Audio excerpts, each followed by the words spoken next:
Much. और आज के एक्साइटमेंट को देख करके जोश कुछ अलग ही है ना? एक्साइटेड हैं? अभी आपने अंजलि मैम को सुना और जाना कि नौकरियां अब खतरे में है ना? और मैं बात करने वाला हूं आपके बीच में बिजनेस के भी कुछ बहुत अच्छे हालात नहीं है ना? जानना चाहते हैं तो बस शुरुआत करते हैं। मेरा नाम अभिषेक छाबड़ा है और मैं भीलवाड़ा राजस्थान का रहने वाला हूं। इस सिस्टम के विश्व पितामह भाग्य चैन छाबड़ा आदरणीय बीसी सर का बेटा हूं।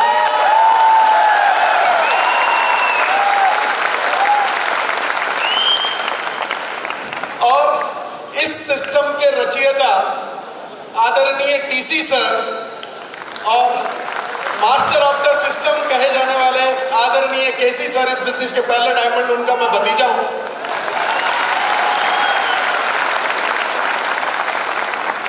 पर साथियों, अब जब मैं पिछले 1 साल पहले इसी मंच से मैंने आरसीएम की विधिवत शुरुआत की थी, मैं शुक्रगुजार हूं यूईएस टीम का।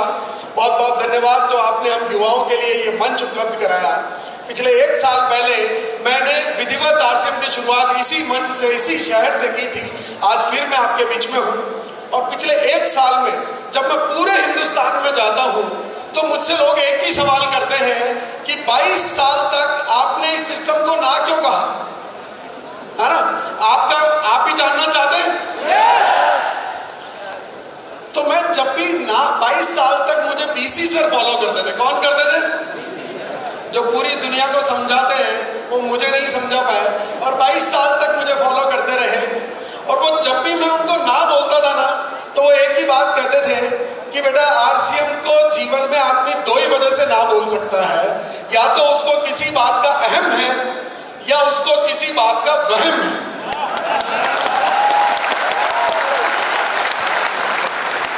और वहम तो मुझे नहीं था, हाँ अहम जरूर था। एक अहंकार था कि मैं तो पहले से ही बहुत अच्छा बिजनेस कर रहा हूं, बहुत पैसा कमा रहा हूं, और जब पैसा कमा ही रहा हूं तो फिर आरसीएम करने की क्या जरूरत है? जिंदगी में पैसा कमाना ही इंपॉर्टेंट होता है, ये सोच मेरी थी। क्या आप भी ऐसा ही सोचते हैं? ये बस इसी एक गलती की वजह से 22 साल इस सिस्टम से दूर रहा। अगर ये गलती मैंने ना की होती, समय पर निर्णय ले लिया होता, तो आज यहां पर इस सिस्टम की सेकंड जनरेशन के रूप में नहीं बल्कि इस सिस्टम के डायमंड की हैसियत से आपके बीच में खड़ा हो। साथियों, हम जब बिजनेस करते हैं तो हम कुछ सपने बनाते हैं। क्यों करते हैं बिजनेस? इतनी मेहनत करते हैं, इतना इन्वेस्टमेंट करते हैं ताकि हम अपने सपनों की जिंदगी को जी सकें। और उन्हीं सपनों को हासिल करने के लिए मैंने भी बिजनेस करना स्टार्ट किया, बहुत सारी मेहनत की, बहुत सारा इन्वेस्टमेंट किया कि मैं अपनी ड्रीम लाइफ जी सकूं। बचपन से मेरा एक सपना था कि मैं वर्ल्ड टूर पर जाऊं। कहां पर जाऊं? वर्ल्ड टूर पर, है ना? क्यों 1-2 देश घूमने? मुझे पूरी दुनिया घूमनी है। चाहते हैं आप भी पूरी दुनिया घूमना? तो इसी सपने के साथ मैंने मेहनत करना स्टार्ट किया, इन्वेस्टमेंट किया, काम किया, और जब ठीक ठाक पैसा कमा लिया तो एक दिन अपने ट्रेवल एजेंट मित्र को मैंने फोन लगाया कि यार मैं वर्ल्ड टूर पे जाना चाहता हूं। तो उसने कहा सर ठीक है, हो जाएगा, इसके लिए 50 लाख रुपए लगेंगे। मैंने कहा हो जाएगा। फिर उसने कहा कि सर कुछ वीजा लगेंगे। मैंने कहा ये भी हो जाएगा। उसने कहा सर समय लगेगा 1.5 साल का। मैंने कहा ये कभी नहीं हो पाएगा, ये कभी नहीं हो पाएगा, है ना? क्योंकि अगर 1.5 साल के लिए मैं बाहर चला जाता तो मेरी फैक्ट्री के तो ताले लग जाते ना, लगते कि नहीं? अब 1.5 साल का समय कहां से लाऊं? पैसा तो बहुत कमा चुका था उस बिजनेस में, पर समय नहीं था दोस्तों। समय कहां से लाऊं? फिर जब मैंने आरसीएम को देखा तो मेरे जैसी ड्रीम जिंदगी तो आदरणीय राजा राम सर जी रहे थे।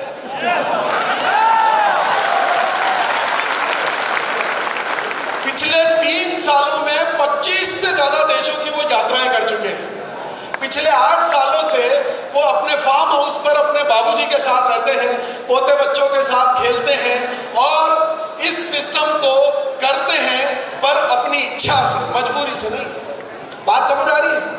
क्योंकि इन्होंने इस सिस्टम इनकम में टाइम, मनी और सिक्योरिटी जैसी तीनों चीजों को हासिल कर लिया था।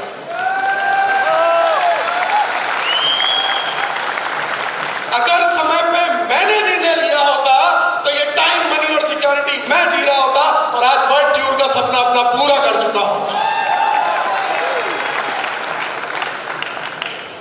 हम काम करते हैं ड्रीम इनकम के लिए, है ना। हम सोचते हैं कि 5 फिगर, 6 फिगर, 7 फिगर जो भी आपका ड्रीम है वो इनकम के लिए हम बिजनेस करते हैं। मैंने भी वो बिजनेस किया और अपनी ड्रीम इनकम को हासिल भी कर लिया। पर उस ड्रीम इनकम को हासिल करने के लिए साथियों हर महीने की 7 तारीख को टीडीएस का रिटर्न भरना पड़ता था, 10 तारीख को जीएसटी का रिटर्न, 14 तारीख को ईएसआई, 20 तारीख को जीएसटीआर और उसके बाद क्वार्टरली मुझे टीडीएस का रिटर्न, जीएसटीआर 7 का रिटर्न और उसके लिए कई ईयरली इनकम टैक्स रिटर्न, कई सारे डिपार्टमेंट लगते थे, labour department, pollution department, electricity department, RIICO department और उसके अलावा मुझे कई सारे काम करने पड़ते थे, प्रोडक्शन करना पड़ता था, quality check, sales, dispatch, transportation, इतना सारा ताम झाम करने के बाद मैं अपने ड्रीम इनकम को हासिल कर पाता था और बिना कोई ताम झाम किए मुझसे ज्यादा इनकम तो आरसीएम के लोग ले रहे थे बिना किसी ताम झाम के। मैंने कहा यार ये इतना ताम झाम तो अकेले आदरणीय डीसी सर ने अपने से ले रखा है यार, है? तो क्या करना चाहिए, बिजनेस की आरसीएम? और देखिए साथियों हम जब काम करते हैं तो इस उद्देश्य से बिजनेस करते हैं कि करोड़ों रुपया कमाएं, अपने बच्चों के लिए कुछ ढेर सारा बैंक बैलेंस, बंगला, गाड़ी, शानो शौकत अपने बच्चों को विरासत में देकर के जा सके, है ना। अब मान लीजिए, फर्ज कीजिए हिंदुस्तान के बहुत बड़े उद्योगपति जिन्होंने अपने जीवन काल में 1 लाख करोड़ रुपए कमाए, कितने कमाए? और उनके 2 बेटे, दोनों बेटों को 50-50 हजार करोड़ रुपए विल में देकर के जाते हैं। क्या 50,000 करोड़ 7 पुश्तों के लिए काफी है? 7 पुश्त 50,000 करोड़, 50,000 करोड़ दोनों बच्चों को वो देकर के अपनी विल में जाते हैं। एक बेटा उस 50,000 करोड़ को कुछ सालों बाद 2 लाख करोड़ बना देता है, पर दूसरा बेटा वहीं बैंक करप्ट हो जाता है। तो काहे की सिक्योरिटी यार? आप लाखों छोड़ के जाओ, आप करोड़ों छोड़ के जाओ, सिक्योरिटी है पर श्योरिटी क्या है? वहीं अगर आप आरसीएम करते हैं तो अगर आप रूबी की पिन पर हैं तो आपके बच्चों को रूबी का नॉमिनेशन मिलने वाला है। आप अगर डायमंड की पिन पर हैं तो डायमंड का नॉमिनेशन मिलने वाला है। और इसीलिए मैं कहता हूं कि आरसीएम सिक्योरिटी की श्योरिटी देता है, बिजनेस नहीं देता ऐसा। हम जब बिजनेस करते हैं तो हर बिजनेसमैन ये सोचता है, मैं भी यही सोचता था पूरी दुनिया की तरह, कि I am a proud tax payer और मेरे टैक्स के पैसों से इस भारत का निर्माण हो रहा है। हर पैसा कमाने वाला, टैक्स चुकाने वाला ये सोचता होगा कि मेरे टैक्स के पैसों से भारत का निर्माण हो रहा है ना? सोचते हैं ना? हमारे टैक्स के पैसों से ही तो ये डेवलपमेंट होता है ना, होता है।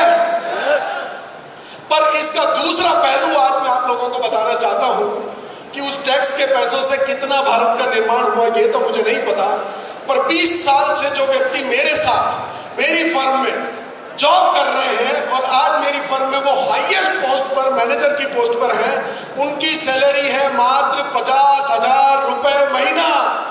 कितनी?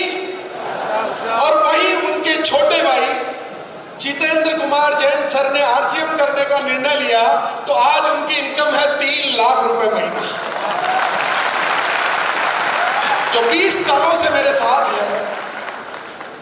और आदरणीय मुकेश कोठारी सर और प्रहलाद राय सर भिलवाड़ा में जिस फर्म में जॉब किया करते थे, मैं वहां भी पता करके आया साथियों, वहां भी अगर किसी की हाईएस्ट इनकम है तो वो है 50,000 रुपए महीना। हेलो।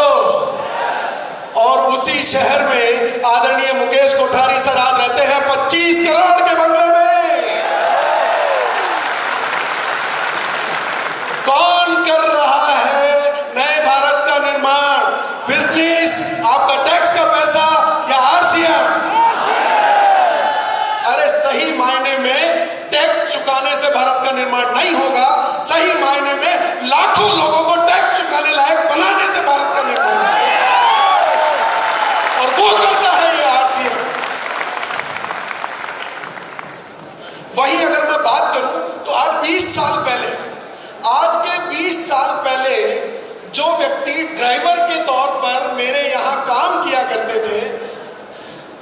ड्राइवर के तौर पर, है ना, आदरणीय सौरभ सर की गाड़ी आज भी वही ड्राइवर चलाते हैं, पर उस वक्त के एक ड्राइवर ने आरसीएम करने का निर्णय लिया, जिनका नाम है मिस्टर समुद्रनाथ योगी, और वो ड्राइवर आज खुद की कार से आरसीएम बिजनेस पे सेमिनार देने जाता है।